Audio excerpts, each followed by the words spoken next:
to be willing to learn something, you have to be open to the idea of learning something with this intellectual humility, which not everyone has. And that, that's sort of the process of friendship itself, this sense of give and take, of opening and sharing. I'm Rufus Griscom, and this is The Next Big Idea. Today, why you're never too old to learn something new.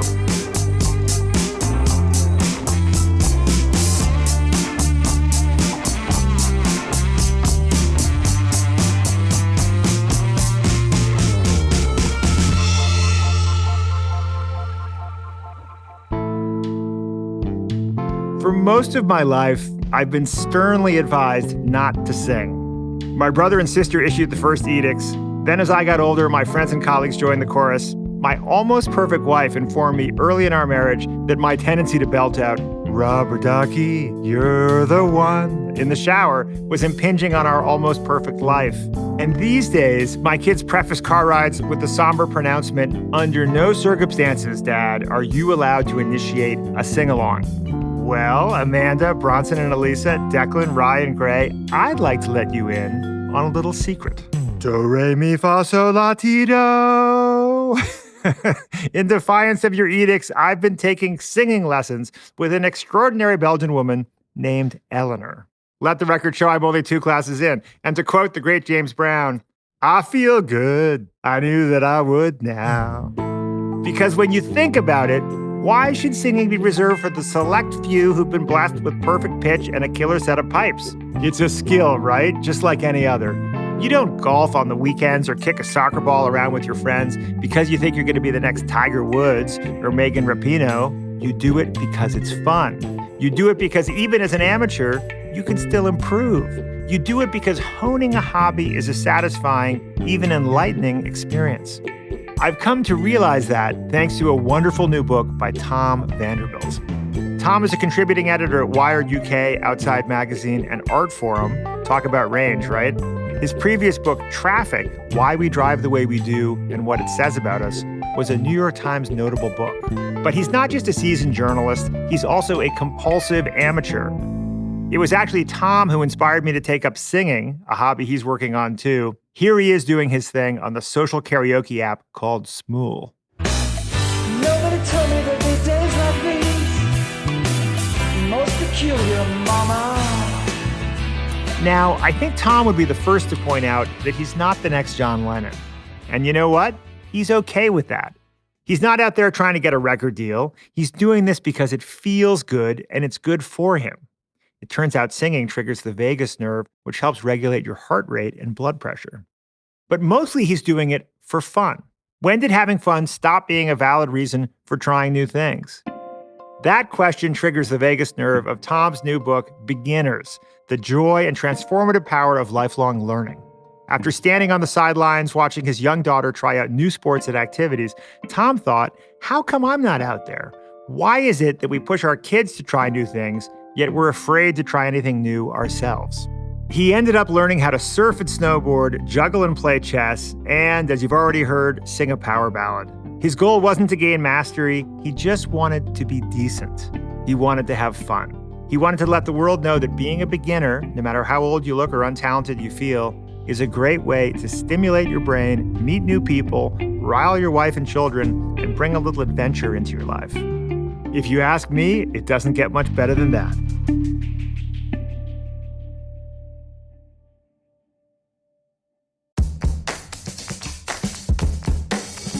Hey you, I'm Andrew Seaman. Do you want a new job? Or do you want to move forward in your career? Well, you should listen to my weekly show called Get Hired with Andrew Seaman. We talk about it all, and it's waiting for you, yes you, wherever you get your podcasts.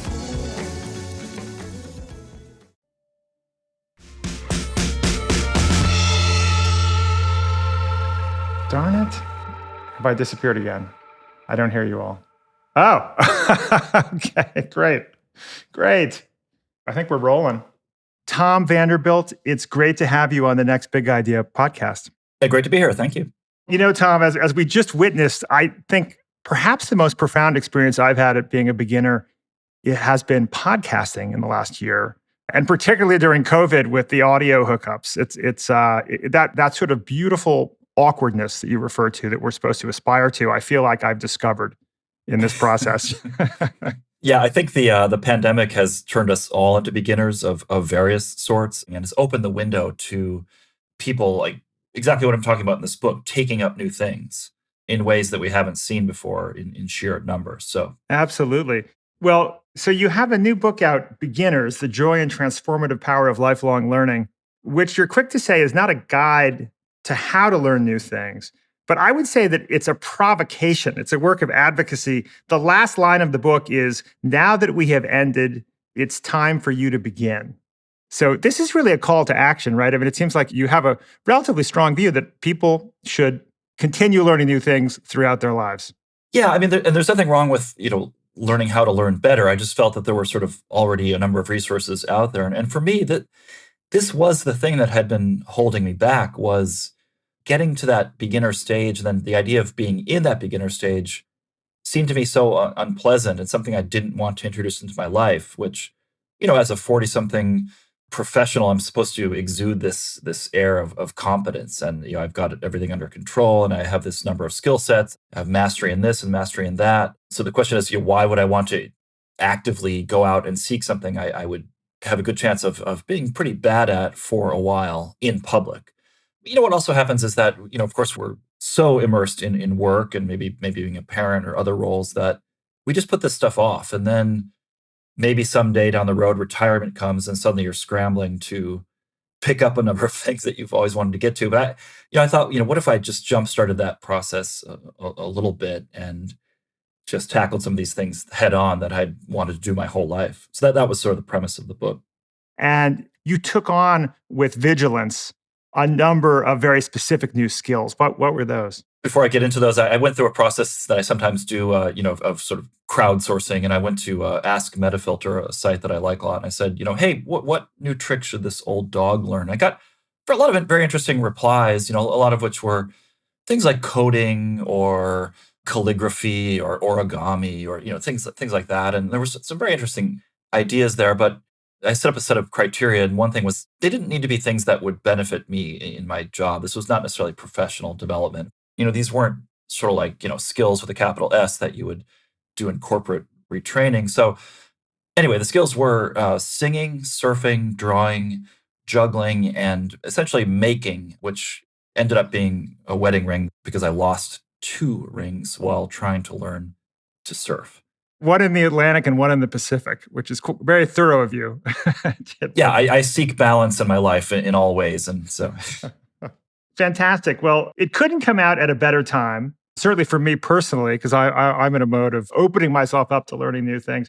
But I think it's also a historical moment where there's greater and greater recognition that learning new things throughout your life benefits your career, it potentially benefits your health, it can have great social benefits. I was fascinated by this observation in the book that the word dilettante, which we all associate with being something negative, right? It's an undisciplined, unfocused dabbler. The origin of the word dilettante was quite different. Can you share that?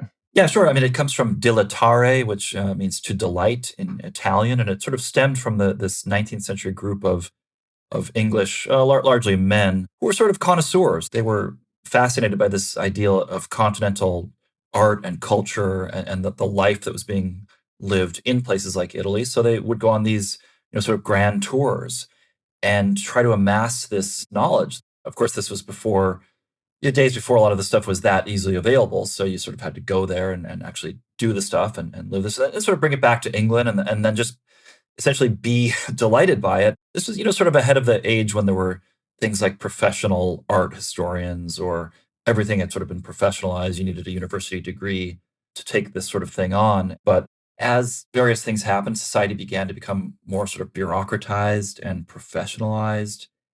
That notion of dilettante became a little bit almost a pejorative term. And it certainly is that way now. I mean, you see certain people, like Duke Ellington said he aspires to be a dilettante. So, sometimes you see someone kind of going against the current and claiming that mantle. But generally, it's someone, who has a short attention span, can't stick to one thing, is just a hopeless dabbler, sort of bad at a number of things, a jack of all trades. Well, with your help, I think we're going to rehabilitate the word dilettante and dilettantism. You say in the book that there was actually a society of dilettanti, an 18th century British club. Maybe we can bring that back in New York in 2021. But that is a perfect segue to the first of the 5 big ideas that you've kindly distilled for Next Big Idea listeners, which is the power of the beginner's mind. I wrote Beginners essentially to get over my fear of being bad at things.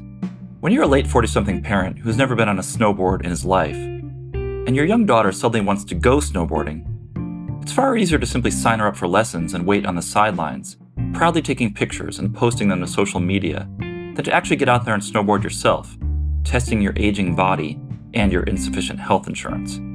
But I want to argue that there's great power in being a beginner. You suddenly see the world with fresh eyes, what the Buddhist monk Shunryu Suzuki famously calls beginner's mind. The habits of the expert, as he called them, can be an obstacle. Your own experience gets in the way of finding fresh solutions. In one study that looked at the famous candle problem, in which people are asked to attach a candle to a wall using nothing more than a match and a box of tacks, 5-year-olds actually did better than adults. Why? Because adults, the author suggested, think of the box as a container for tacks, not a theoretical shelf for the candle. Being new at something can force you to look at the world in a new way, to look at yourself in a new way. We often think that learning new things as an adult must be related to one's work, or because you lack fulfillment in work. But as Winston Churchill, himself a keen amateur painter, once observed, those whose work is their pleasure are those who most need the means of banishing it at intervals from their minds. And even learning new skills that might seem irrelevant to one's career may actually profoundly help that career. Research shows that Nobel Prize-winning scientists were 22 times more likely to have engaged in amateur pursuits, particularly in the performing arts, than the average scientist. I doubt any of them woke up one day and thought, what my neurobiology career really needs is for me to learn the tango. But perhaps, in taking on those new pursuits as a beginner, they could think again, like children, freed from preconceptions, unburdened by expectation, less categorical in their outlook. They could push beyond their domains, beyond themselves. And they could have fun, something that's never to be underestimated as an agent of learning and discovery.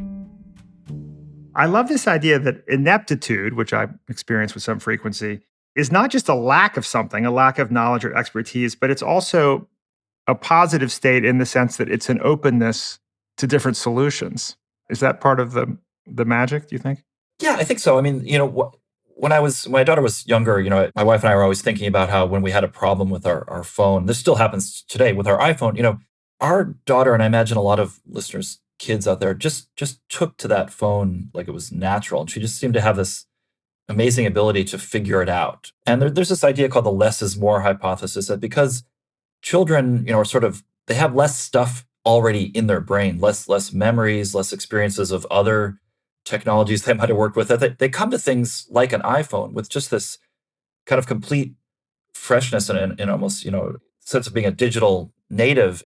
Adults have all this other stuff that sort of gets in the way. When you're trying to learn a new language, for example, if I right now wanted to go out and try to learn French, I'm going to have 5 decades of English grammar getting in the way of that.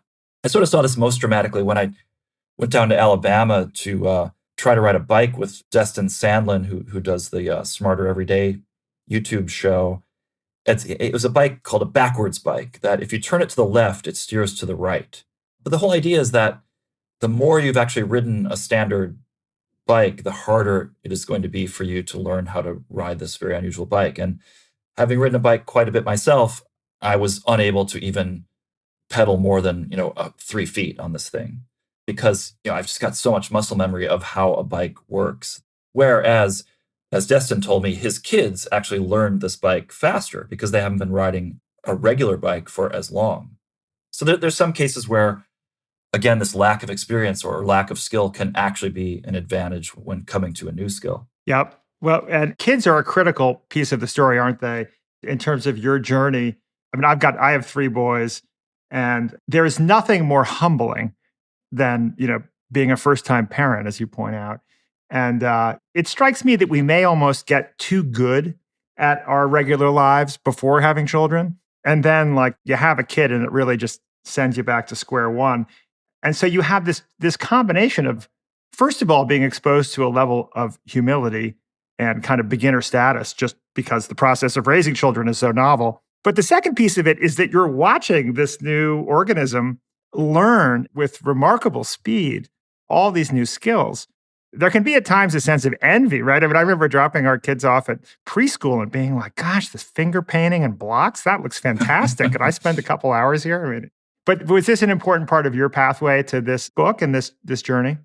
You're exactly right. Yeah. I mean, found myself taking my daughter to any number of classes, indoor rock climbing, swimming, piano, chess. And I just sort of felt like it was this permanent summer camp that I myself never had. And it led me to wonder, and I tried to do some research about this, kind of about the idea of learning things at the same time as your kid when you're both a beginner, which is something I basically did in the book in some ways.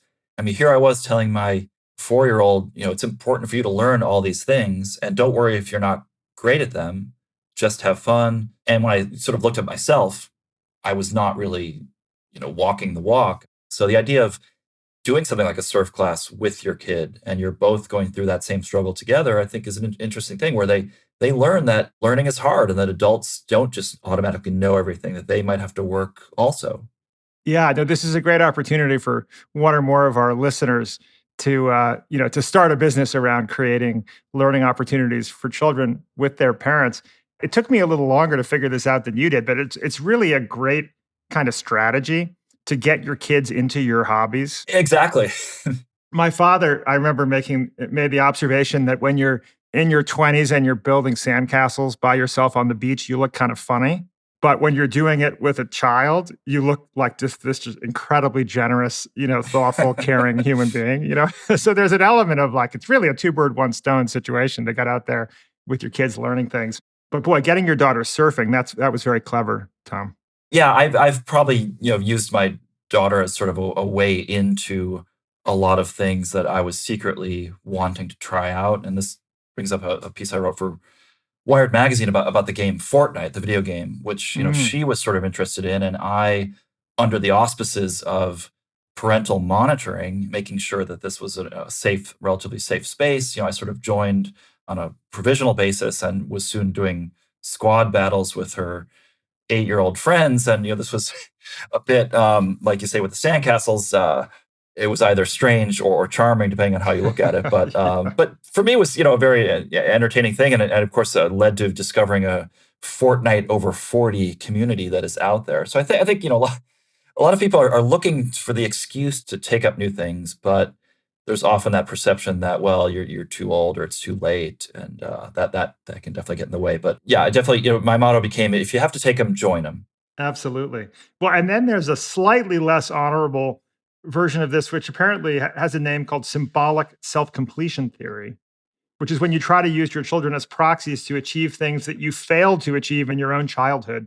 Are you guilty of this? Probably a little bit. I mean, it's sort of a mixture of that and just, yeah, I mean, I was a very, sort of 70s, kind of latchkey kid. I was on my own a lot, sort of didn't have a lot of structure the way that contemporary kids do. And I almost think that I would have liked more structure and classes and reasons to do things rather than being quite so self sufficient. But yeah, I mean, so what's good about the stuff I was working on is that at least I was failing on the stuff in real time, like at the same time. It wasn't that I failed as a kid, is that if I was failing at surfing, I was failing while she was doing it. So it might not be quite the same dynamic. Yeah.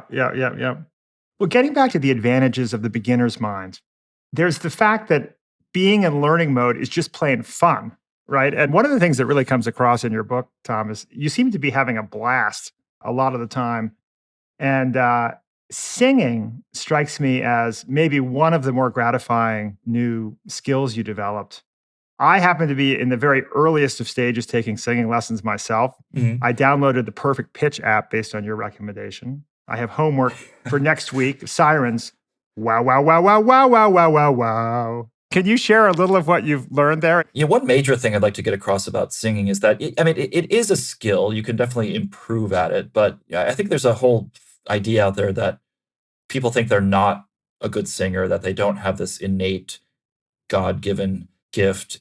But, in the same way you wouldn't expect to just naturally be able to do a great tennis serve or a golf putt, singing takes a little bit of work, but again, it's something that is really a social skill that I think has been gradually retreating from life. And what happens now is that we're all called upon to sing a few times every year when we sing happy birthday or maybe Mhm. national anthem at a baseball game. And by the way, those are two very hard songs, national anthem I and know, happy birthday. such an interesting detail. It never occurred to me that Happy Birthday is technically a challenging song. Yeah. Well, so isn't that masochistic? It's like the only times you get to sing are you get to sing a really hard song and everyone Right. sort of fails at it, then they feel bad, and then they're even less likely to sing. So, yeah, I mean, the great thing about singing compared to some of the other things I was doing also is that, there's no equipment.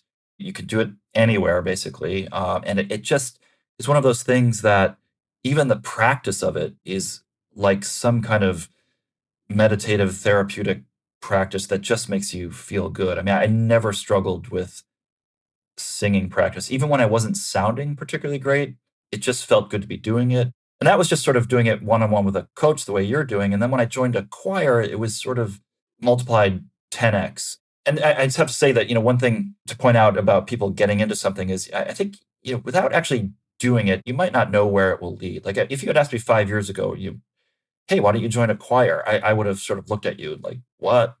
It just was not a thing in my life repertoire. And now that thing is really one of the most important things in my life, or I should say Mm. was until it was, of course, put on hold by the pandemic because Yeah. kind of cruel cosmic joke here. Choir singing is possibly the most virulent way to spread COVID. I mean, Right. being in a room with 80 other people exchanging breath is just not a good idea. Sure. So it's been a great loss, one that I'm really eager to get back to. Mm. Well, I share with you a sense of kind of sadness, and I might even say outrage over kind of the professionalization of singing. And we now have the sense that like 0.1% of the population was blessed with this God-given, gift, which is a good voice, and the rest of us are just torturing each other, right? Right? I mean, that's really the perception. I've been made fun of my whole life if I ever tried to sing. First by my brother and sister, and now by my own children, right? Right? And I'm finally pushing back because I think it's one of those fundamental joys in life. And actually, I'm going to read a passage from your book Sure. describing the joy of choral singing because it's just so evocative. You say, as we sing, our own voices diminish in individual impact but grow in collective resonance.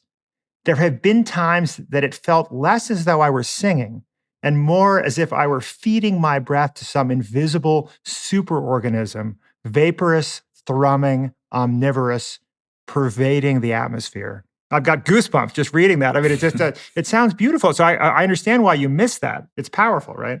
Yeah, and I mean, I think there's this famous statistic that gets bandied around that the turn of the century or 100 years ago, or whatever, in the state of Iowa, there was something like 1,000 opera companies. I mean, this is the thing. Every town used to have sort of their own opera. Was it as good as the Metropolitan Opera? No, probably not by a long shot. But it was local people producing their own form of art. Not just sort of passively consuming something else. And I'm all for celebrating the greatest singers, but I think something's been lost, and perhaps there's been a bit of reclamation of this during the pandemic. The idea of people turning inward a little bit and suddenly Mhm. not being as obsessed with what celebrities are doing, or instead trying to produce their own things. So I don't know. I mean, there's some people argue that public singing hasn't disappeared, but I would love to see it come back in whatever context.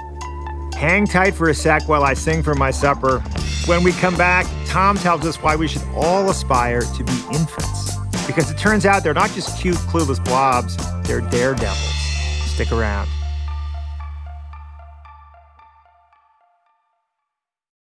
Hi, I'm DC Marshall.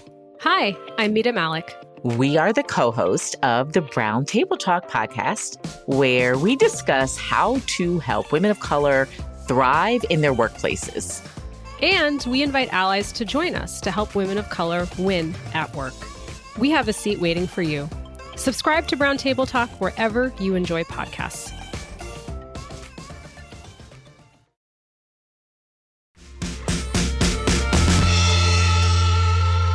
Welcome back to the next big idea. So, Tom's first big idea is that if you can get over your fear of being bad at things and embrace the beginner's mindset, you'll start to see the world and yourself in new ways. Now, in his second big idea, his advice is to be a big baby. As we try to learn new things, we should keep in mind the experience of infants learning to walk. And of course, that was once all of us. For beginners, I spent some time at NYU's Infant Action Lab, watching babies learn to move. Infants spend roughly a third of their day for 6 solid months practicing walking, and they don't truly perfect it until years later. Along the way, they'll have fallen a lot. Infants fall an average of 17 times an hour. Novice walkers who struggle to regain balance with nearly every step can take up to 30 tumbles an hour. Most of us, if we had this kind of failure rate in something, would simply give up. What's strange is that when the infants switch from something like crawling to walking, they don't seem to remember those risky moments from crawling. They'll suddenly try things that they had previously learned were dangerous. Isn't that bad? Actually, no. I was told by the lab's director, Karen Adolph, that you don't want infants to learn fixed associations. Babies are growing at astonishing speeds. The things that worked for the crawling infant might not work for the walking infant, while the insurmountable hurdles they faced as crawlers might suddenly disappear as they become capable walkers. Most importantly, Adolph says, you don't want the baby to learn to stop trying. That persistence, that willingness to fail, and that adaptability are just a few of the many things that adult beginners can learn from infants. Another key lesson is the importance of changing up your practice. Infants never take the same walk twice. They don't do drills, they explore. You don't want to teach an infant one proper way to walk to be repeated in lockstep. When it comes to learning, variability is key. The neurophysiologist Nikolai Bernstein called it repetition without repetition. What might look like clumsiness or randomness on the part of infants can simply be beginners exploring a range of possible solutions, which seems to help promote faster learning. Infants also remind us that progress is not often linear. Learning happens in fits and starts. Stages are only rough benchmarks. Development does not always march uniformly in one direction. Infants may learn to walk, then briefly revert to crawling. Progress is often U-shaped, meaning kids and adults often get worse before they get better. Infants seem to learn best when operating near the limits of their current skill level, what's called the zone of proximal development. In other words, we should always be on the edge of the possible. Lastly, skills open new worlds. Infants who learn to walk can suddenly go more places and do more things. Infants are faster in the first week of horrible walking, Karen Adolph told me, than they are in their 21 weeks of crawling. None of this will be easy. If it feels easy, you're not learning. Infants experience fall after fall until slowly their brain and body figure out how to stop falling in all sorts of situations. Infants live what might be called the beginner's creed. If you don't learn to fail, you'll fail to learn. I love the Infant Action Lab. I'd like to spend some time in the Infant Action Lab. You say in the book that babies are engineered to fail with built-in crumple zones, which I'm guessing is sort of chubby posteriors. Exactly. And they fall 17 times per hour, you say. And there appears to be rapid fire trial and error. They're not just sort of just sponges absorbing. What can we learn from the way that babies learn? One thing is that if we think about how children learn, they learn in a very low pressure environment. This is one thing that troubles adults, I think, when we set out to learn something, we put a lot of pressure on ourselves. And we may also think there's external pressure from other people who think we're bad. So, kids don't worry about that. So I think that's that kind of sense of exploration gets lost, and in some ways by necessity. Adults, sort of have to marshal the resources we already have. We might not have time for that exploration. Alison Gopnik, the child psychologist, calls this the explore versus exploit paradigm. Children are just all about almost everything they're doing is learning. And for them, it's not a hobby, it's survival. They really want to get across the room. They really want to communicate with us, and they don't know how to do any of those things. So yeah, in certain ways, the not exerting pressure, changing up your practice, just sort of having fun, exploring, that really is the best way to learn something. I mean, with juggling, for example, I would sometimes get into a rut because I was trying something too much. I was just doing the same drill over and over, and I wasn't really making the progress I could have made. So my instructor would say, change up your practice. Instead of starting with your left hand, start with your right hand. Instead of throwing with those balls, do oranges. Change the room you're in. Try to sing while you're juggling. So, we get into the habit sometimes, I think, of just repetition so much that it becomes too brittle. Right, And if right. there's something we need to do that's a little bit different, we suddenly fail because we don't know how to adapt to that new situation. You also talk about how babies tend to always be in this zone of proximal development, always on the edge of the impossible. It reminds me of the notion of flow state, of having just the right amount of challenge. But that requires a decision to keep pushing, right? And maybe the exploratory outlook encourages this.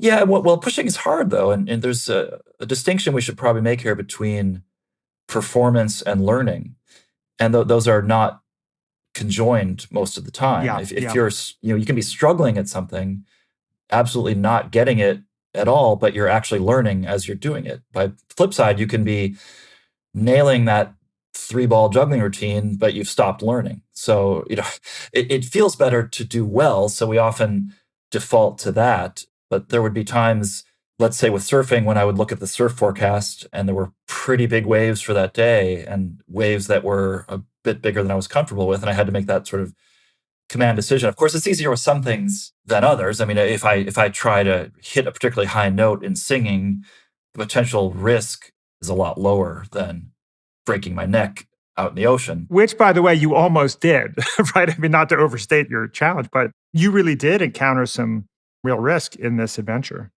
Yeah, that's another thing that's hard about being an adult versus a child. I mean, children just have a little bit more flexibility there, lower center of gravity. Adults bring their adult bodies into these pursuits. And yeah, I took a headfirst tumble into the ocean and was driven into the ocean floor. And that was not just incredibly terrifying, but it made it very difficult for me to get back out in the ocean. I mean, I already had enough struggles with this pursuit to begin with. Suddenly adding this whole other element, and I'd love to say I had some kind of secret for getting past that, but it really was just that slow reacclimation process, and trying to be rational about it, and really think what were the causes that led up to this condition. Was it purely an accident, or were there things I could avoid in the future? And in fact, there were a few things, such as the fact that it was low tide, meaning that it was a lot easier for me to hit the bottom. So I became very careful about avoiding a lot of low tide surfing, or at least taking fewer risks. I think maybe, Tom, your crumple zones are not as fatty as they might be. Yeah. I'm working on that this winter, but Good. Good. I think all that bicycle racing is really depleting your crumple zones. You gotta inflate them. Well, reflecting on the way our children learn and this desire that many of us have in midlife to start learning again more intentionally, it strikes me that there's an odd binariness to how our society approaches learning. Our children are in this forced regimen of learning for 18 to 22 years, through high school and college. And then all of a sudden, boom, the learning is over. You're done. You're like a muffin taken out of the oven when the timer dings. It's like, okay, you've been educated. And now we'll put you in the real world. The real world is set up to make things, provide services, right? And not so much to learn. So the problem with this binary shift, right, from learning phase of life to sort of doing phase of life, it seems to me, is that it's hard to appreciate the learning when it's forced on you in those first 20 years. And then the rest of us end up kind of starved for learning opportunities later. yeah, I think you're right. I mean, the idea of college right now. I mean, I would love college. I mean, I feel like I would nail. I would I would be so into college. When I look back Totally. and think of Yeah. the classes I didn't take, the classes Oh, I boy. neglected, Yeah. I would sleep through things and miss lectures, and now I'm sort of like, what was I thinking? But then yeah, I mean, I'm also the sort of parent that will.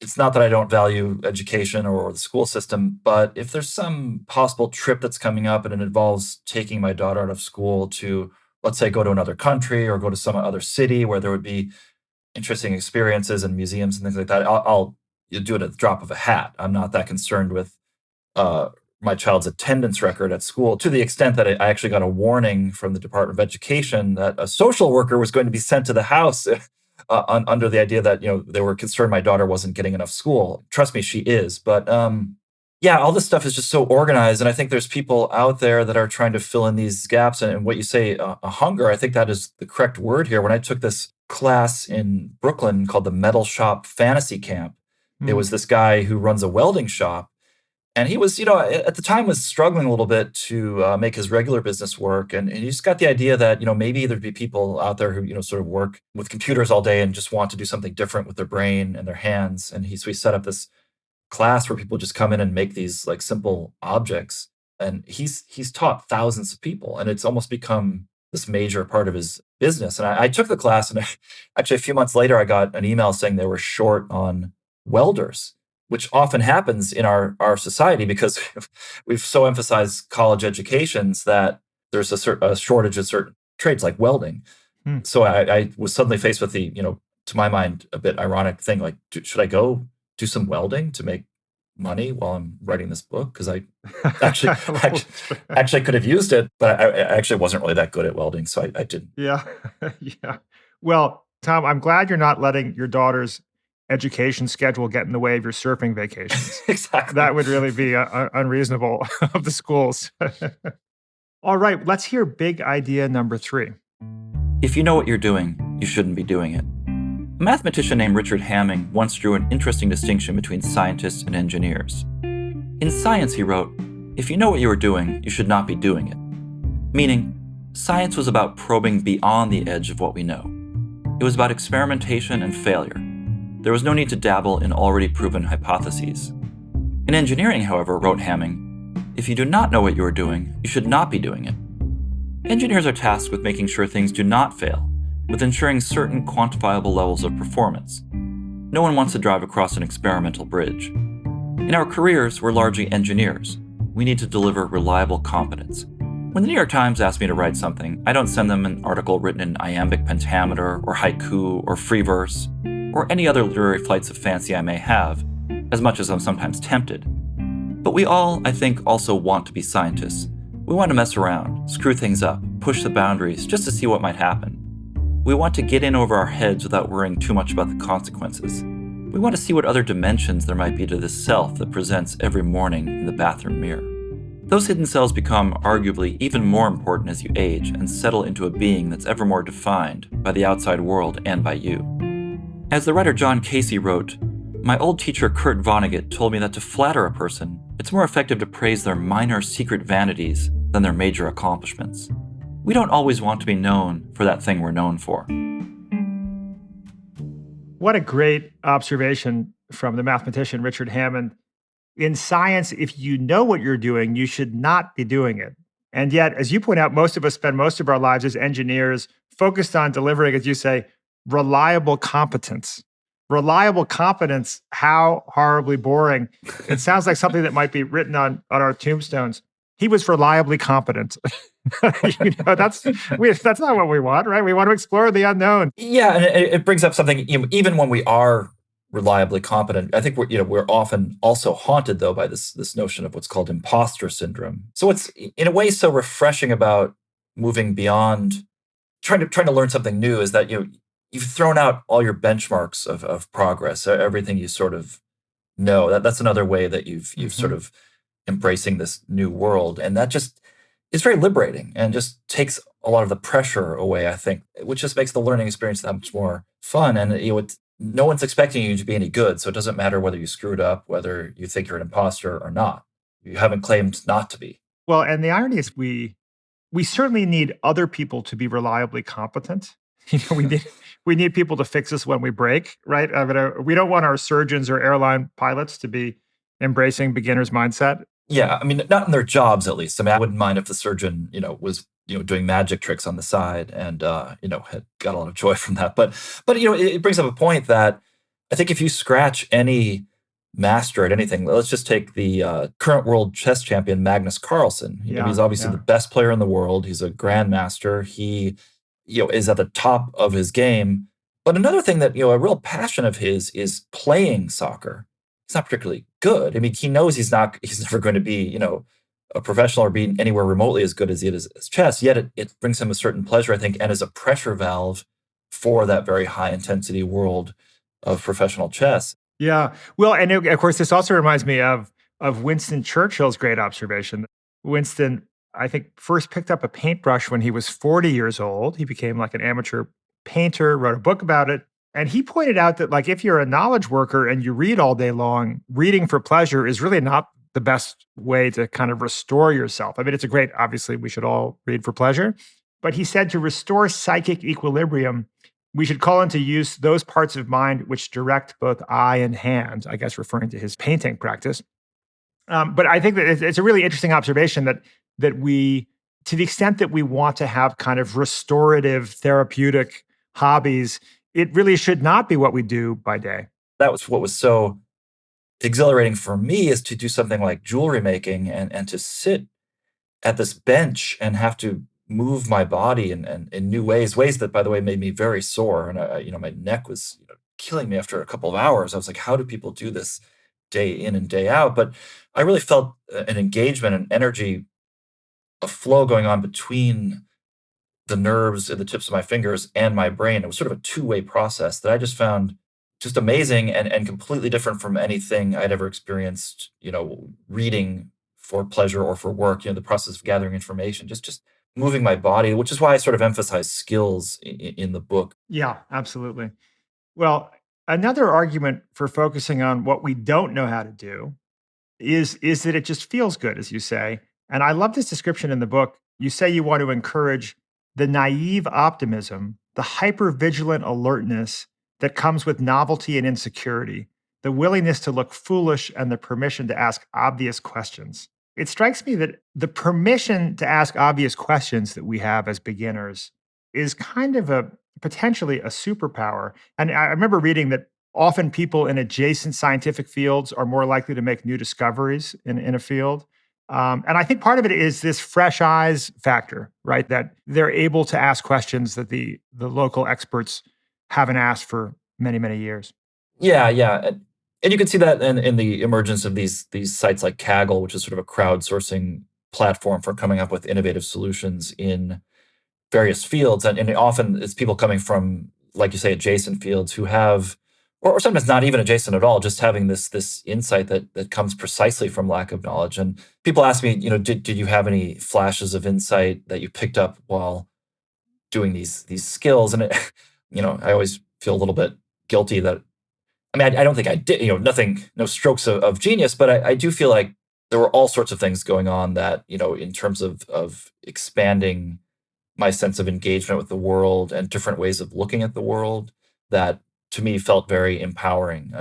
Suddenly something like The Queen's Gambit comes out on television, and where I might have sort of simply watched it and skated over all the chess details, suddenly I actually knew what they were talking about and could really make sure that the positions on the boards were legitimate, because it's a classic trope that when chess is used in television or movies, they just put some nonsense pieces on the board, and that always upsets chess people. But so now I was one of those chess people, and that this is a thing that you sort of get into also, is that when you're starting something new in the beginning, you're doing the verb. I'm doing a bit of singing, I'm trying a bit of juggling, and then when you stick with it, there might come that sort of magic moment where you have self-ownership, where you suddenly become the noun and you say, I'm a singer, or I'm a chess player. And it's not like socially defined. You can sort of choose to do that when you want. And I'm not sure I feel comfortable doing it with everything or in all moments, but it does feel like some kind of transformative moment. Well, you mentioned at the top of this idea, the great Kurt Vonnegut quote, "To flatter a person, it's more effective to flatter their secret vanities than their known accomplishments." What are the minor secret vanities that you'd like to be known for? Well, some of them now stem from this book. Because I've put a lot of work, for example, into singing. So that is my minor secret vanity right there. I think a lot of us, might have that sense of wanting to be multidimensional and wanting to have that hidden or sort of not as well known side. And just because it makes life interesting, it gives us, almost it's like a Swiss Army knife. We have this little extra tool we can open up. For me, it almost goes back to being a journalist. I pride myself on being able to have a conversation with anyone about anything. Yeah. So it's kind of the same thing, where I would like to just be able to engage with the world. Even if I'm not a great surfer, now at least if I'm at some place where they're surfing, I can just, sort of talk to the people, or maybe try it myself, or just have a greater sense of engagement with the world, rather than what might be my natural state, which would be kind of a reflexive fear of the unknown and like, oh, that thing's not for me. I can't be good at that. I don't have the time or money or the 10,000 hours. Yeah, you've hit on something interesting there, which is the points of possible engagement with other humans increases, right? If you end up seated on an airplane next to a juggler, you'll have a lot to talk about. Yeah, exactly. The next time I'm on a plane, instead of asking my seatmate what she does for a living, I'm going to ask what she does for fun. Though I should probably brush up on my juggling first. Hey folks, Rufus here. If you're a fan of our interviews with physicians, scientists, or entrepreneurs, then I have the perfect podcast recommendation for you, Raising Health. Previously called BioEats World, Raising Health comes from leading venture capital firm Andreessen Horowitz, A16Z. Each episode, Raising Health dives deep into the heart of healthcare, biotech, and AI with A16Z general partners. Along the way, they explore the real challenges and opportunities in health and biotech entrepreneurship. Not to mention, you'll hear raw insights and actionable advice from notable guests like Omada CEO and co-founder Sean Duffy, and AI expert and in Citro CEO Daphne Kohler. Don't miss out. Follow Raising Health wherever you get your podcasts.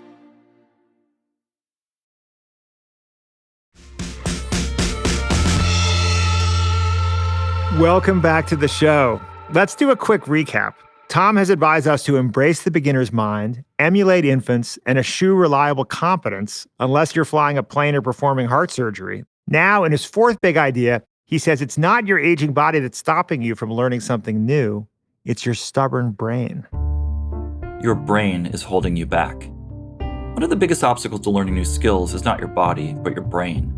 When we get really good at something, we stop thinking about it. It becomes automatic. When we perform a well-practiced task like walking, our brain is constantly running a series of predictions about what will happen. These predictions are incredibly robust. Think about when you step on a broken escalator. You feel for a moment that it's moving because of all the times it actually has been moving. Often the biggest barrier to skill learning is overthinking. When stroke victims have to learn to walk again, their gait is often awkward because they're actually thinking about putting one foot in front of another. Under the theory of reinvestment, as Rich Masters calls it, when you try to exert conscious control of your body, you limit the so-called degrees of freedom. You freeze up. As Masters describes it, the trick is getting people to learn to move without knowing they're learning. Good skill learning also requires what movement scientist Gabrielle Wolf calls an external focus. Athletes do better when they focus not on what their own bodies are doing, but some external target. As Mohamed Abdul-Rauf, one of the NBA's most accurate free throw shooters, describes it, I just relax and shoot, and when I shoot, I look toward the back of the rim. Your brain can get in the way of your body in all kinds of ways. When I was trying to learn to sing, I would struggle to hit higher notes, which seems natural, I'm a baritone. But these were notes I could actually achieve in conversational speech. What was happening was that I was thinking about the high notes, and I was literally trying to stretch my body upwards as I sang, which only strained the very mechanism needed to produce those notes. My teacher had a nice little trick. When I was about to hit a high note, briefly bend my knees and dip down. I could suddenly hit the notes. The escalator observation is totally fascinating to me because I'm guessing that most people have had this experience, right? Where you step on an escalator that's not moving and you feel it move for a second. This explanation is fascinating to me, right? That we're living 100 milliseconds in the past because it takes 100 milliseconds for our brains to process. And so our brains are constantly predicting what's about to happen so that we can be in sync with the actual moment. Am I getting that right? Yeah, I first came across this work by Lisa Feldman Barrett, talking about the brain as a prediction machine, which makes life sort of possible and easier. If we really had to walk around endlessly analyzing every moment, we wouldn't get much done. So there's this sense that the brain is on autopilot, and it's only when something is disrupted, when you suddenly step on that crack on the sidewalk and you look back, you're like, where did that come from? If you had been actually analyzing the sidewalk carefully, you would have seen the crack and wouldn't have stepped in it. Another idea of this is you can't tickle yourself and produce laughter. Right. Because your brain has already predicted what it's going to feel like, and there's not that element of surprise. So I think, I found that to be sort of a metaphor, just for a lot of these, the skills we do know how to do and the ones that we're learning. It's a very, sort of tricky thing about the human brain. It's broken into these two types of knowledge, declarative and procedural. Mhm. Declarative is knowing about something, and procedural is knowing how to do something. And it's two different parts of the human brain. And this was shown famously in the amnesiac patient who was known as HM. They were trying to teach him this motor skills exercise in a laboratory, and they were teaching him every day. And the next day would roll around, and he would forget the whole process of having learned this thing the day before. Yet he could still do it, and he was making progress. So without even being aware, he was getting better. And it just sort of goes to show how these two things are decoupled from one another. And what the problem, conversely, when you try to think about something too much, it sort of gets in the way. And that, I think, but that's one of the key differences again between adults and children, is that adults tend to overthink learning, where children really just plunge in and are less of a thought process going on. Right, right, right. Yeah, and my takeaway is that what our brains are doing when we do even simple movements is so complex and sophisticated that if we try to basically overthink it, as you say, we often screw it up. I mean, you point out that here, this is quoting from your book, the human arm alone has from the shoulder joint to the wrist joint some 26 different degrees of freedom or directions it can be moved. So to move our arms, we need to coordinate any number of the body's 1,000 odd muscles and 100 billion neurons. So it's just this almost unfathomably complex process to just like throw a snowball and hit a tree. Yeah, and this is why you see coaches, so heavily rely on things like metaphor. Mm, So in learning to surf, for example, when I popped up on the board, I was told to, put my position like as if we're an archer drawing a bow, which everyone can kind of intuit what that is or what that looks like, because it's a lot easier than trying to say, okay, now cock your right elbow at 38 degrees, do this, do that. And yeah, there's yeah. just certain kinds of ways to that instruction in this regard is so much more fruitful. Kind of an example of this, I was setting up a new mountain bike last night. It came in a box and it had an instruction manual. Instruction manual had no words, all pictures, Yeah. because words would just get in the way. Insert tab A into slot B is not a very effective way to learn things. It's just, we learn through mimicry, through visual observation, which I think was, as we've all probably done, we go to YouTube to learn things because we can watch someone. That is an interesting kind of thing that's happening is I think written instructions are just are kind of collapsing as a form, Yeah. right? Because our children are like, you've got to be kidding me, as if I would read like 12 pages to describe a relatively simple thing. And it's partly because things that involve the motion of the body or the motion of objects are better communicated with images. Yeah, I mean, there's a study I referred to in the book that had tried to have people learn to juggle, and one group was given written instructions on how to juggle. Mm. Another group was shown by an adult model how to juggle. The written group, 0% success. The model group, something like 90%. So just not even close. Well, this totally supports my children's view that text in general is a backup system if the power goes out and really should be dispensed with, which is concerning to me.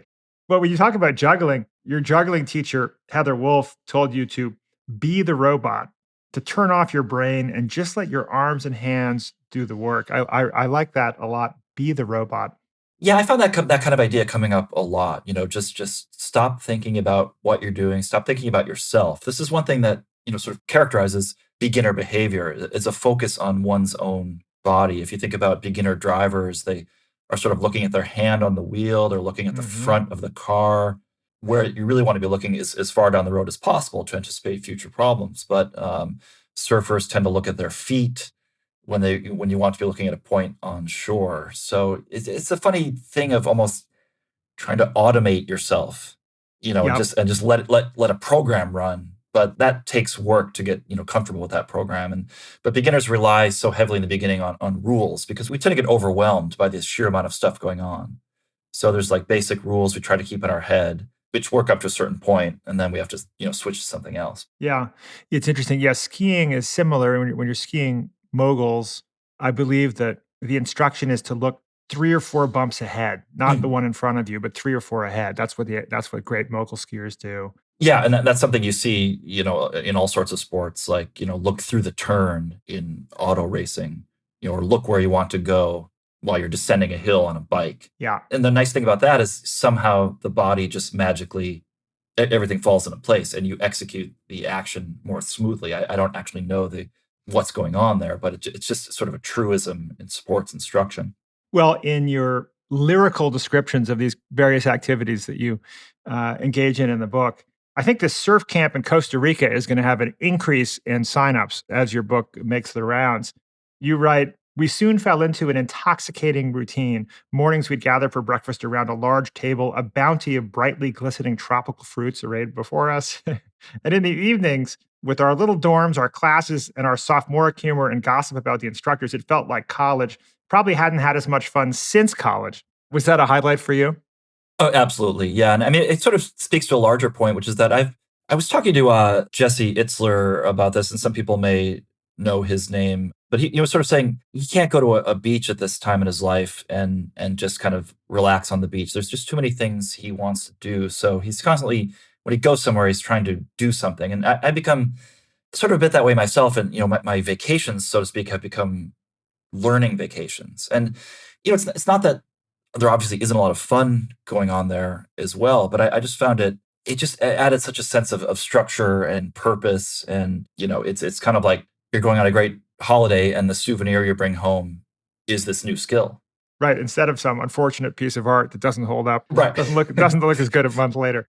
Well, I think that's a great segue to idea number 5. You're never too old. It's never too late. When my daughter plays competitive chess, I often notice that she gets particularly nervous about playing higher or even equally rated boys as opposed to girls. This is a very real thing in chess. Psychologists call it stereotype threat. The internalization of some external stereotype actually makes you perform worse. Boys are said to be better at chess than girls, so girls often underperform when playing against boys, playing worse than their rating would suggest. Adults, I think, face a similar stereotype threat when it comes to being a beginner. It's that little voice within saying, it's too late, you're too old. Only children can learn chess or the piano. It is true that it gets harder, sometimes marginally, sometimes significantly, to learn new skills as one gets older, particularly when you're an absolute novice in a field. As work by psychologist Neil Sharnas shows, when subjects of various age and experience were asked to learn a novel word processing program, when a subject had experience, age didn't so much matter. But when they were novices, age suddenly came into play. The older the novice, the older it took to learn. So that's the bad news. If you're older, you're going to have to work harder than a younger person to pick up some new skill. The good news is that the brain is still ready, willing, and able to learn at any age. Take, for instance, juggling. A week's worth of trying to learn to juggle 3 balls already has a big effect on brain plasticity. That's the shorthand way to describe the brain reshaping itself, rewiring its connections. A study that looked at a group of older subjects with a mean age of 60 years who were learning to juggle found that their brains exhibited a similar level of plasticity as the subjects in an earlier study where the mean age was 20. This doesn't mean those older people are going to actually learn as easily as younger subjects. But here's the important thing to remember. The more learning that older adults take on, the faster they seem to learn, the more they become like younger adults. So adults face a stereotype threat. I think that rings true. We're old dogs, you can't learn new tricks. But there's also, I think, this kind of self-inflicted limitation that you talk about. I love this quote from Tim Wu. To permit yourself to do only that which you're good at is to be trapped in a jail whose bars are not steel, but self-judgment. And you go on to say that to allow this to happen is to relinquish your freedom, right? So it seems to be we're battling 2 things. We're battling this perception that we're just not capable of learning. And we're also just battling our own perfectionism to some degree. Yeah, and I think this goes back to what we were talking about with the increasing rise of professionalization and specialization in the professional world. I think a lot of that has sort of bled over into into one's free time, into these things that we're supposedly doing just for fun. And people are taking on a lot of the same methodologies and benchmarks and imperatives and goals from that world into this other world. And so I found that, especially when you're researching how to learn to do something, you just come across a lot of these very regimented or, sort of very strict or putting a time pressure on it, how to learn something in X, amount of time. So anyway, just kind of getting away from this idea of pleasure and yeah. I think it's interesting that I see a lot of folks my age, I'm 53 years old, picking up their guitars and learning new things. I don't know to what extent it's a life stage or a kind of cultural development or both. But it was interesting before this conversation, I was talking with our two producers, and Caleb, who's 29 years old, said, "You know what? I'm actually giving up a lot of my hobbies because I'm focusing," which we appreciate. Thank you, Caleb, for focusing, which is part of why the next big idea is all that it is. And Michael, meanwhile, is like also doing highly focused, exceptional work. He's also my age, but he's playing the guitar. He's learning Spanish on Duolingo. I wonder if there's like a U-shaped curve to learning a greater breadth of things, that we do this in our early years, in childhood, maybe through college. Then we have a tendency to focus. And then sometime in midlife, we start kind of broadening again. Do you think that might be true?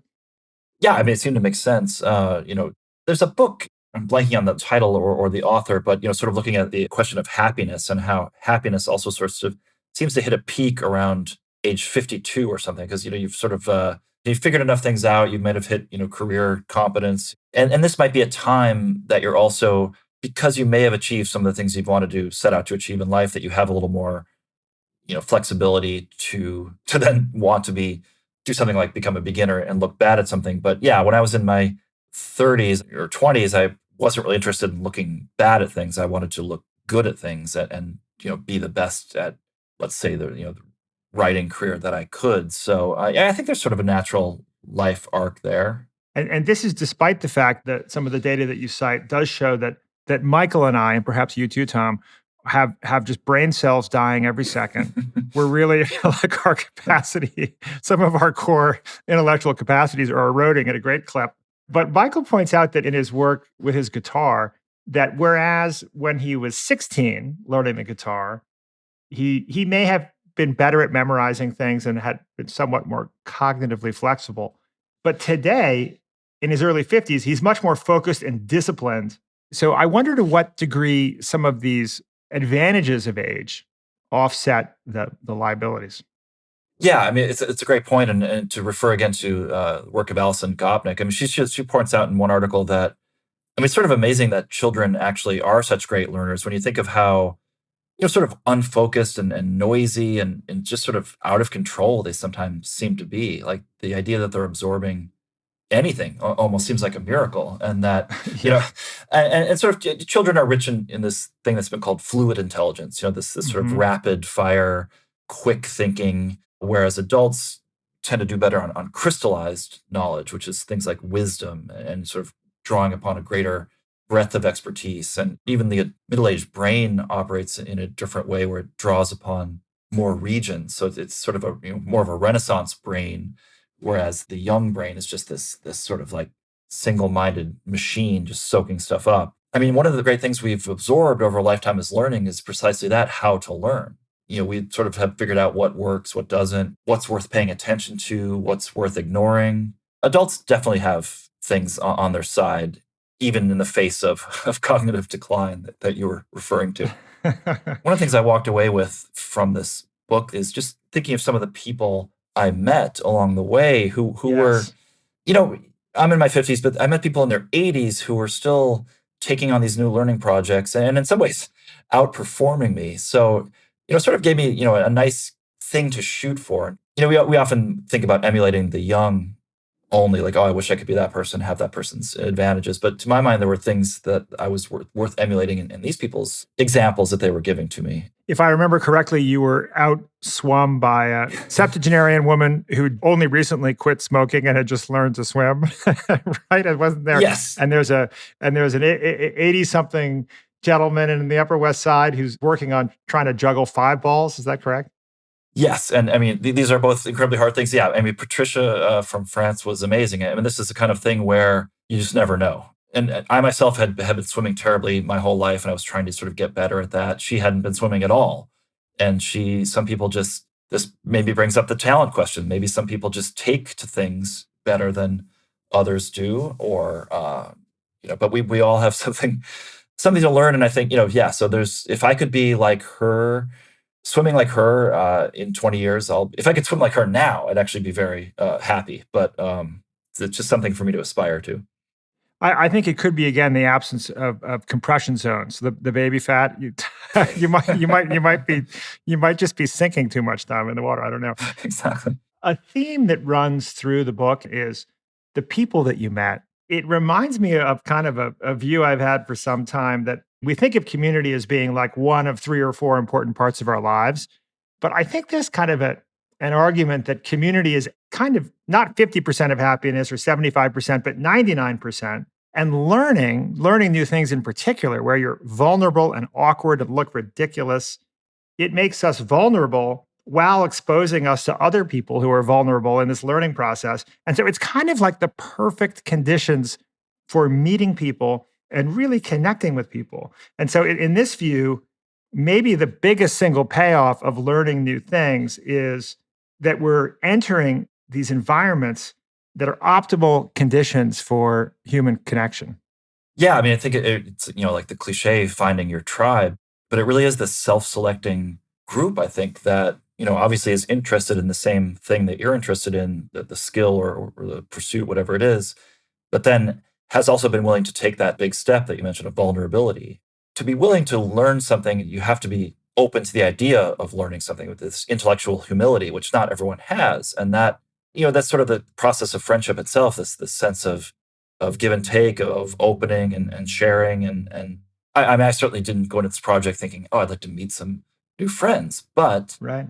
The process of going through this turned out, I met these people that I probably wouldn't have met through my normal, channels. Who knows? But yeah, I just found it had such a great positive outlook, and it's just that sense of going through these things together. I think I definitely enjoyed working with instructors one-on-one, but the sense of going through these shared struggles together, I think, is really such a powerful sort of bonding experience. Also, that it doesn't always last with everyone, but I think you sort of find some incredible moments in there. And so post-pandemic, among all the new skills that you've learned in the last few years, how many do you think you'll stick with? My whole point from the beginning was to hopefully not treat these just like sort of quick bucket list things I was just going to do and check off and say, okay, been there, done that, that they were things you could really grow with and grow into and deepen. There's obviously, now that I'm not working on it as an active book project, something like a surf camp, there's this raises, an idea here about, let's say, money and time. And obviously I was in a very privileged position to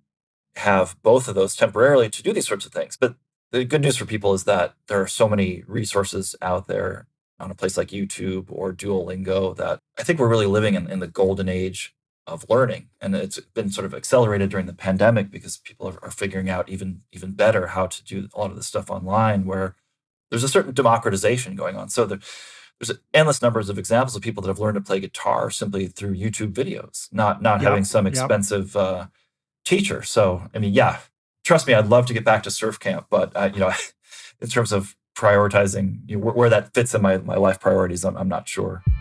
Well, thank you, Tom Vanderbilt, for taking a brief respite from your surfing and singing and juggling and metallurgy to be with us here today. It's been a real pleasure. Pleasure is mine. Thank you. And maybe we can start a chapter of the Society of the Dilettanti in New York. I think so, yeah. I love stuff like that.